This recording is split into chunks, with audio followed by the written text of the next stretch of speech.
After effects के ये tutorial में हम मोशन ट्रैकिंग को डिटेल में कवर करेंगे। आपने ऐसे टाइप के इफेक्ट्स मूवीज में जरूर देखे होंगे जहाँ पे कोई टेक्स्ट, इमेज या फिर कोई भी टाइप का एलिमेंट रियल वर्ल्ड ऑब्जेक्ट्स की मूवमेंट के हिसाब से हिलता है। ऐसा लगता है कि वो उनसे जुड़ा हुआ है। इस टेक्निक से आप अपने एलिमेंट्स को फिल्म या वीडियो वाली दुनिया का पार्ट बना लेते हो, जिससे आपकी स्टोरी टेलिंग और प्रोडक्शन क्वालिटी दोनों इंप्रूव हो जाती है। हम आज ऐसे ही टाइप की इफेक्ट्स क्रिएट करेंगे। इस ट्रैकर मेन्यू के बटन्स को एक्सप्लोर करके जानेंगे कि 1 पॉइंट और 2 पॉइंट ट्रैकिंग कब यूज करनी होती है। We will then understand the concept of null objects and parenting। ये बहुत लोगों को काफी कंफ्यूजिंग लगता है, बट डोंट वरी, आज की वीडियो में सब क्लियर हो जाएगा। आगे बढ़ने से पहले मेक श्योर कि आप लास्ट वीक की वीडियो देख लो, बिकॉज हमने उसमें ट्रैकिंग के बेसिक्स कवर करे थे और कौन से शॉट्स में कौन से टाइप की ट्रैकिंग यूज करनी है ये समझकर 3D कैमरा ट्रैकिंग और रोटोस्कोपिंग को डिटेल में कवर किया था। डिस्क्रिप्शन में आपको लिंक मिल जाएगी। आफ्टर इफेक्ट्स में लेट्स से कि मैंने किसी टेक्स्ट को इस बोट के साथ साथ मूव करवाना है। प्ले करूं तो फिलहाल ये एक ही जगह पर खड़ा है। अपनी बोट अगर कैमरे से दूर या पास हो रही है, उसकी मूवमेंट से इस टेक्स्ट पर कोई फर्क नहीं पड़ रहा, बिकॉज फिलहाल इसको कोई आइडिया ही नहीं है कि ये बोट कैसे मूव हो रही है। हमें कुछ ऐसे टाइप का चाहिए और इसी को हम बाद में थोड़ा ट्वीक करके ऐसा बनाएंगे। कितना बढ़िया लग रहा है ये। मे बी आपकी फिल्म का लास्ट शॉट है और क्रेडिट्स को आपने ऐसे दिखाना है। ये बाय द वे मेरा इंस्टाग्राम है, तो ये क्रिएट करने से पहले एक ओवरव्यू जान लेते हैं कि अपनी प्रोसेस क्या होगी, ताकि टूल्स जानने में आपको आसानी हो। हम पहले सब्जेक्ट की मूवमेंट को ट्रैक करेंगे। वो कितना लेफ्ट राइट ऊपर नीचे हो रहा है, उसका पूरा डेटा निकालकर अपने ऑब्जेक्ट पर कॉपी पेस्ट कर देंगे ताकि it starts moving in a similar way. लेकिन व्हाट इफ हमने सेम टाइप की मूवमेंट और 3-4 चीजों पर लगानी है। अब सब पर कॉपी पेस्ट कर सकते हैं, लेकिन हम वो मजदूरी ना कर एक स्मार्ट तरीका अपनाएंगे। We will first create a null object। इसको आप प्रोजेक्ट की बाकी चीजों की तरह ही मान लो। It's like your images, text या वीडियोस। लेकिन सबसे बड़ी बात यह है कि ये एक इनविजिबल चीज है, स्क्रीन पर दिखता नहीं है और बस डेमो के लिए क्रिएट करते हैं। हम ये ट्रैकिंग वाला डेटा नल ऑब्जेक्ट पर पेस्ट करके सारे विजिबल ऑब्जेक्ट्स इससे कनेक्ट करेंगे, ताकि सबकी मूवमेंट एक ही बार में अपने सब्जेक्ट जैसी हो जाए। यार अगर इस पॉइंट तक आपको वीडियो इंटरेस्टिंग लग रही है ना, तो फटाफट लाइक कर दो, ताकि यार आपकी तरह मुझे भी थोड़ा मजा आए। To start with the tracking, go to Window, Tracker। ये पैनल खुलेगा। ट्रैक कैमरा हमने लास्ट वीक के ट्यूटोरियल में ही कवर कर लिया था।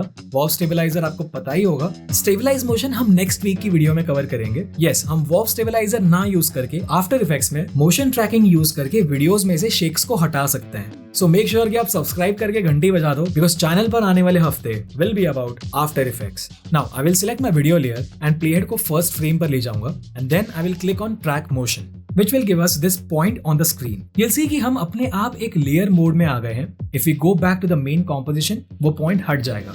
आप खुद भी किसी लेयर पर डबल क्लिक करके लेयर मोड में जा सकते हो। ट्रैकिंग, रोटोस्कोपिंग वगैरह ये सब हमेशा लेयर मोड में ही काम करते हैं। इस पॉइंट से आफ्टर इफेक्ट्स हमें पूछ रहा है कि हाँ भाई बताओ, आपने कौन सी चीज, कौन से पॉइंट को फ्रेम बाय फ्रेम ट्रैक करना है। ऑल्सो बाय डिफॉल्ट सिर्फ पोजीशन टिक्ड है, इसलिए एक ही पॉइंट आया है।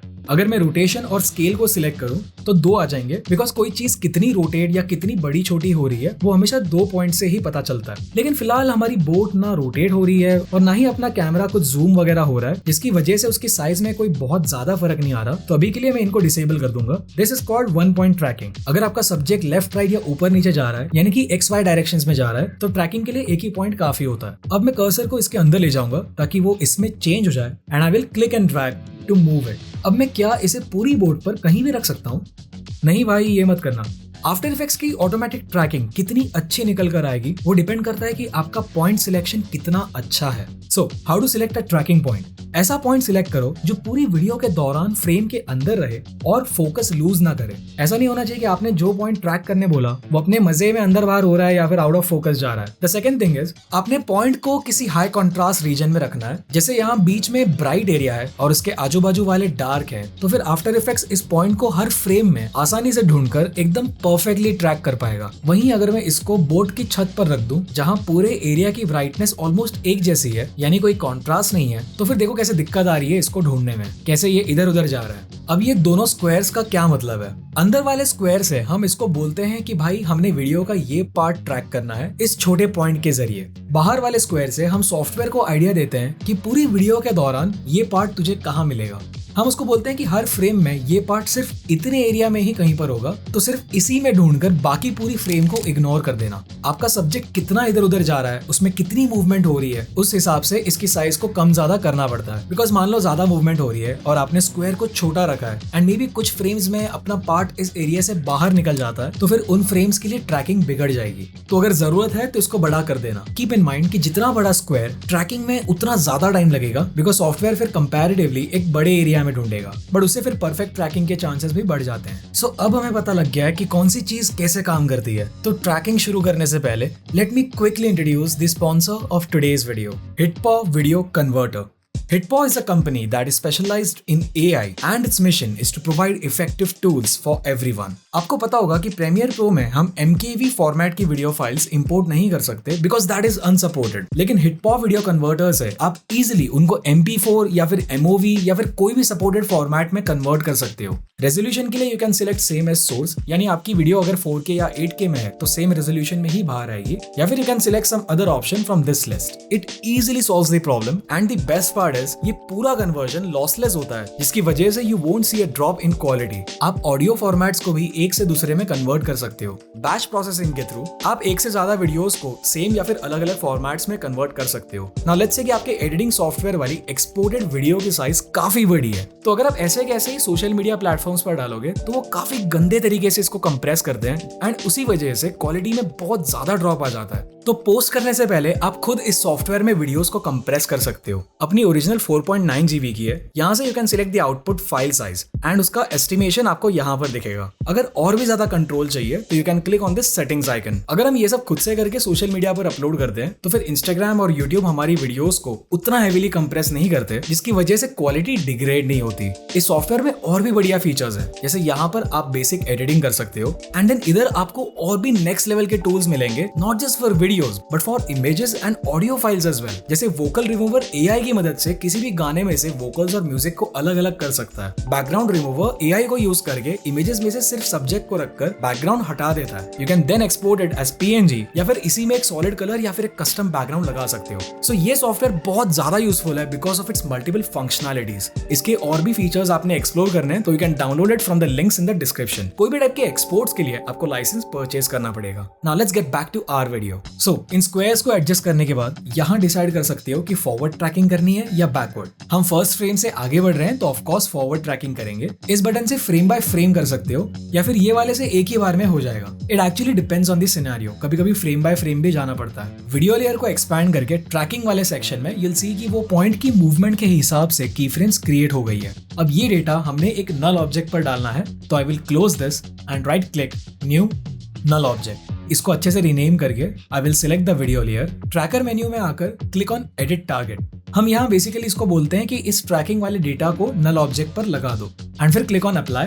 मोस्टली हम ये पहले ऑप्शन को ही सिलेक्ट करते हैं। Now create your text layer and फिर ये वाले बटन पर क्लिक एंड ड्रैग करके इसको अपने नल ऑब्जेक्ट से पेयर कर दो। दिस इज कॉल्ड पेरेंटिंग, यानी हम ये टेक्स्ट लेयर को बोल रहे हैं कि इस नल ऑब्जेक्ट की तरह मूवमेंट करो। Play this and you will see कि अब ये बोर्ड की मूवमेंट को फॉलो कर रहा है। अगर आपकी ट्रैकिंग अच्छी नहीं हुई है तो वीडियो लेयर को एक्सपैंड करके you can delete this tracker 1 या फिर कुछ डिलीट वगैरह ना करके if you click on track motion तो वो आपको वापस से एक नया पॉइंट देगा, लेकिन अब की बार पूरा डेटा एक नए ट्रैकर में सेव होगा। अब इसको कहीं और रख के देखो, स्क्वायर्स की साइज वगैरह चेंज करो and repeat the same process. एक नया नल ऑब्जेक्ट क्रिएट करके ट्रैकर 2 का डेटा उस पर अप्लाई करो एंड फिर टेक्स्ट को नए वाले नल से पेरेंट करो एंड देखो कि कुछ इंप्रूवमेंट है क्या नहीं। अब इस बटन को एनेबल करके मैं टेक्स्ट को एक 3D ऑब्जेक्ट में कन्वर्ट कर दूंगा ताकि उसकी XYZ प्रॉपर्टीज चेंज कर सकूं। ये हमने कैमरा ट्रैकिंग वाली वीडियो में ऑलरेडी कवर कर लिया है। बाय द वे, अगर ये चीजें नहीं दिख रही है तो click on this button to toggle between switches and modes. Alignment करने के बाद कस्टमाइज योर टेक्स्ट, फिर वापस क्लिक ऑन दिस मोड में आकर सिलेक्ट ओवरले ताकि वो पानी के साथ बढ़िया तरीके से ब्लेंड हो जाए। अब इसको वेव्स जैसी मूवमेंट दिलाने के लिए come to effects panel, search for turbulent displace, drag and drop on the text layer, come to effect controls and change these 2 parameters as per your taste. Playhead को start में लाकर evolution वाली stopwatch पे click करो to add your first key frame and फिर end में ले जाकर इसका साइकिल काउंट बढ़ा दो। जितनी ज्यादा साइकिल्स होगी वेव्स उतने फास्ट मूव करेंगे, तो इसको अपने पानी की स्पीड के हिसाब से एडजस्ट करना। Once everything is done you will have this, एक बहुत ही cool motion track text effect for your next video. अब दूसरे इफेक्ट में हमने कुछ ऐसा क्रिएट करना है। मिस्टर बीन के सर के साथ साथ हमारी टेक्स्ट भी रोटेट होनी चाहिए। तो इस केस में पोजीशन और रोटेशन दोनों को सिलेक्ट करके we will click on track motion. 2 trackers आएंगे। ह्यूमंस और एनिमल्स के केस में आंखों पर ट्रैकर लगाने से अच्छे रिजल्ट्स मिलते हैं because they are naturally good in contrast and usually in focus. Squares की साइज में बड़ी कर दूंगा बिकॉज इसमें मूवमेंट ज्यादा हो रही है। शुरू करने से पहले गो टू ऑप्शंस। अब ये एक बहुत बढ़िया फीचर है। हम आफ्टर इफेक्ट्स को बोलते हैं कि अगर ट्रैक करने में तुझे कहीं दिक्कत आ रही है और अगर तेरा कॉन्फिडेंस 90% से कम हो रहा है तो भाई मेरे रुक जाना। इससे वो काम करना शुरू करता है। बट अगर किसी भी फ्रेम पर उसको लगा कि उसकी गलती हो रही है और वो ट्रैकिंग अच्छे से नहीं कर पा रहा तो इट विल स्टॉप। फिर हम चेक कर सकते हैं कि क्या दोनों ट्रैकिंग पॉइंट्स उनकी करेक्ट जगह पर है या नहीं। अगर है तो ट्रैकिंग को रिज्यूम कर लो, अगर नहीं है तो कुछ फ्रेम्स धीरे धीरे पीछे जाओ और देखो कि कहाँ ट्रैकिंग मिस होने लगा है। उस फ्रेम के लिए सॉफ्टवेयर को बताओ कि इन पॉइंट्स की सही जगह कौन सी है and then resume the tracking. इससे पहले का इनकरेक्ट डेटा सही वाले से ओवरराइट हो जाएगा। ये मेथड से हम ऑटोमेशन और मैनुअल एफर्ट दोनों को मिक्स करके कम टाइम में एक्यूरेट रिजल्ट्स ला सकते हैं। ट्रैकिंग फिनिश हो जाने पर सारी चीजें जो पहले डिस्कस करी थी उनको रिपीट करो एंड आप एक ऐसा टेक्स्ट इफेक्ट क्रिएट कर दोगे which is track to the motion of real world objects. So that's it for today. अगर वीडियो पसंद आई हो तो कमेंट जरूर करना और अपने दोस्तों के साथ जितना हो सके उतना शेयर करना। Thank you so much for watching. Keep creating and I will see you in the next one.